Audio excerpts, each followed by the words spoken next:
Welcome to first Global Endoscopy Summit organized by IG. I thank IG President, Secretary for giving this opportunity.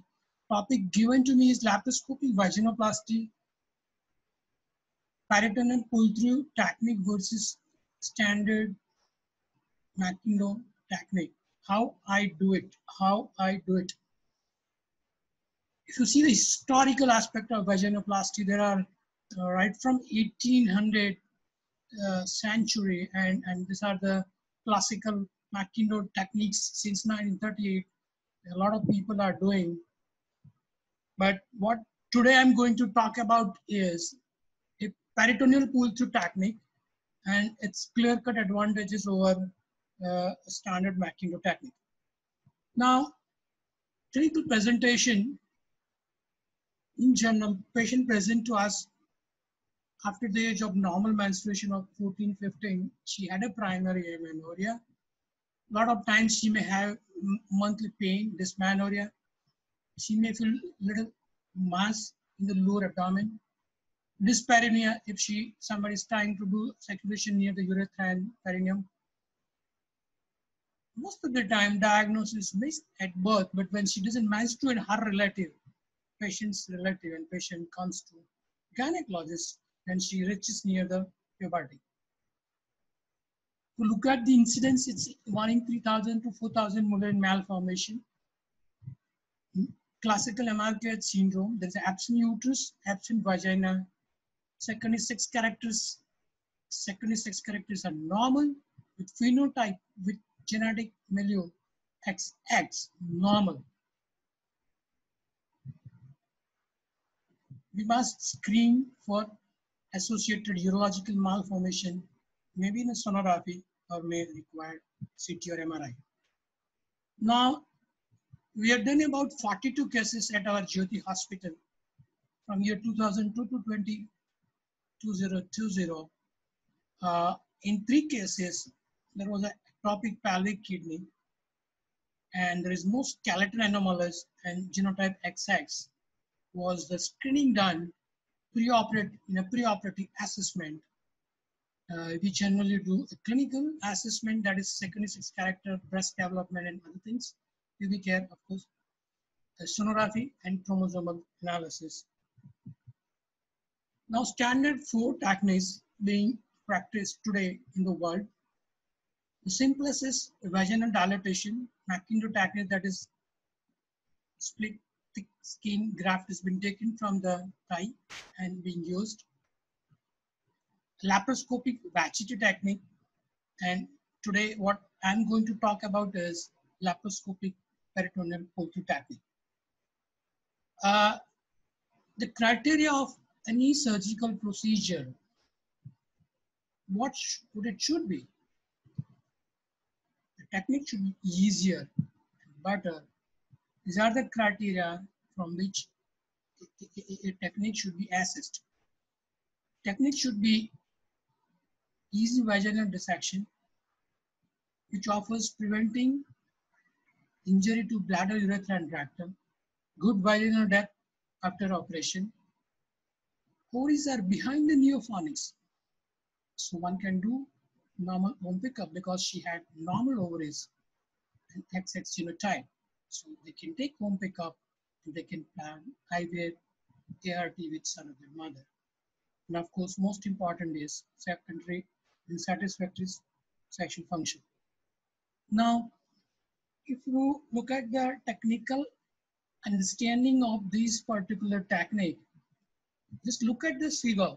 This is the bladder, this is the urethra, and this is the rectum. What in generally we do is, we create a space in between these two in Makindo technique. We take this graft and wrap it on this mold. This is the peritoneum. This is the external part. And we put this here.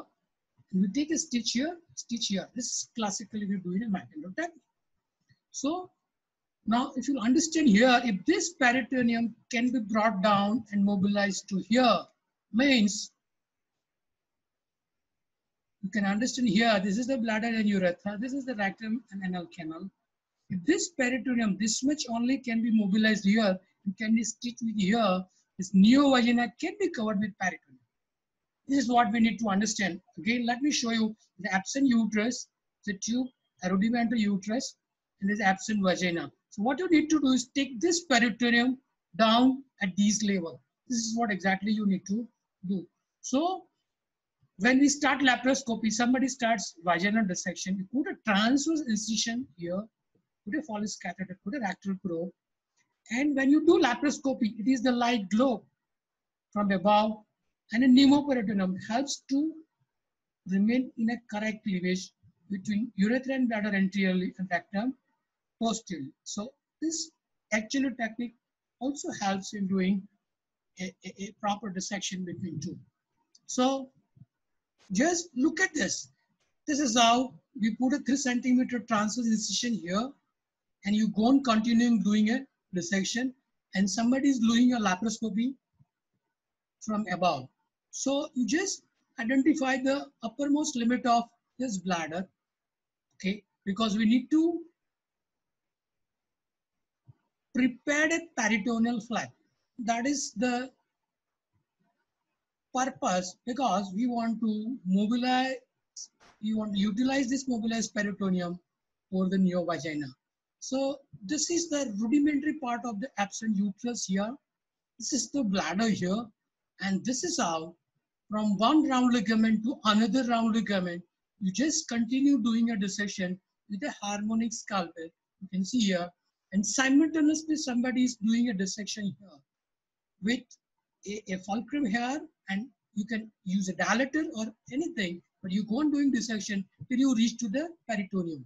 So once this is the anterior dissection of a bladder, and this peritoneum will be utilized to be covering the anterior vaginal wall.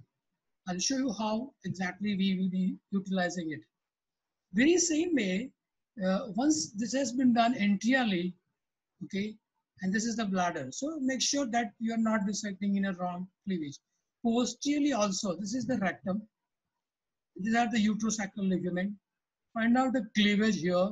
Start doing a dissection here, and then you prepare a peritoneal flap.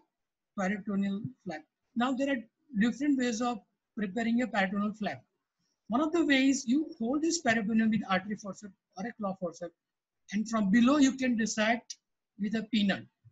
Or what else you can do is, this is under vision, this is a rectum, and you are dissecting here and preparing this peritoneal fold from above. So this is how you go on doing a dissection here, anteriorly and posteriorly, and then you push the some rope like a CCL ball or Sobonso holder from below. So this is how, see, you remain flush to the peritoneum. That's very important that you have to remember that thread belongs to rectum. Don't go towards rectum, but remain flush to the peritoneum. So this is how you continue doing dissection here and prepare a peritoneal flap, which will be utilized for covering the posterior vaginal wall. So once this anterior and posterior flap has been prepared well and mobilized, well, this can be further mobilized from below also after holding this. So now what we are doing is, this flap is catch with the grasper. We are just assessing the mobility of this peritoneal flap. You have to mobilize further. You have to see that how much mobilization is required, because something you are doing it under vision is always better. So we always prefer to do it under vision from above like this. So you just continue doing a dissection flush to the peritoneum like this. Make sure that where is the bladder? Make sure that the rectum is where. You have pushed the bladder, so the ureters are out of question in a midline. So this is how you continue doing a dissection. So once this adequately peritoneal flap has been mobilized anteriorly and posteriorly, you have to just catch this entire peritoneal flap with the Ellis forceps from below, and very same way you introduce Ellis forceps from below and catch the posterior flap like this, you see. And this is how both the peritoneal flaps are being has been pulled down, and then they are stitched with the vulval skin with 2-0 vicryl.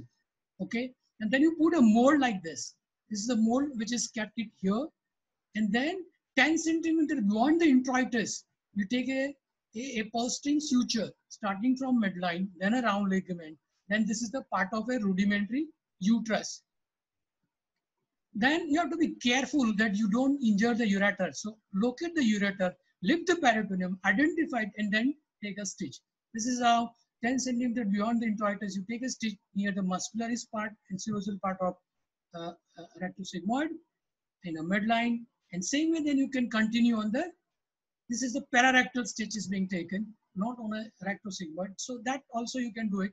You leave this peritoneum like this, make sure that there is nothing inside, and then you pass the needle. This is how you identify that the structure behind the peritoneum has not been taken off during your needle and stitch.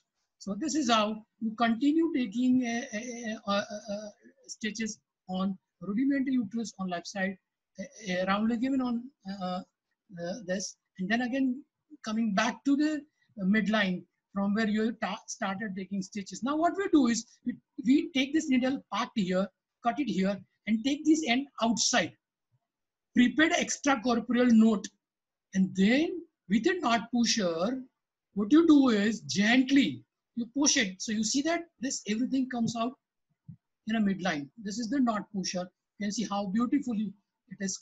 So, and of course we do cystoscopy to make sure that bladder has not been injured. So this is the technique of, and these are the another two cases I just want to share with you. Is the one case where she had every monthly severe pain, and she had adenomyotic tissue. See, it's very important. If she had, it's not rudimentary uterus, but adenomyotic tissue, or a part of this rudimentary uterus with adenomyotic component which is causing her dysmenorrhea, then you have to excise it. And this is a case where this is ectopic kidney. Can you see this? Right? Ectopic kidney here. And this again the same way, you find out the bladder margin here, and then you start dissecting this from one round ligament to another round ligament. So this is rudimentary uterus on this side. This is a round ligament on the right side, and then you start. And here, the same way as I've shown you in a previous video, you start doing a dissection here near this fold and round ligament. What we have done is this part of excision of this part we have completed, because this is very important, and then we will be, this is what you have to understand, that this is the part of the rudimentary uterus in which adenomyotic transformation has taken place, which has led to severe pain during menstruation. So you have to excise this part.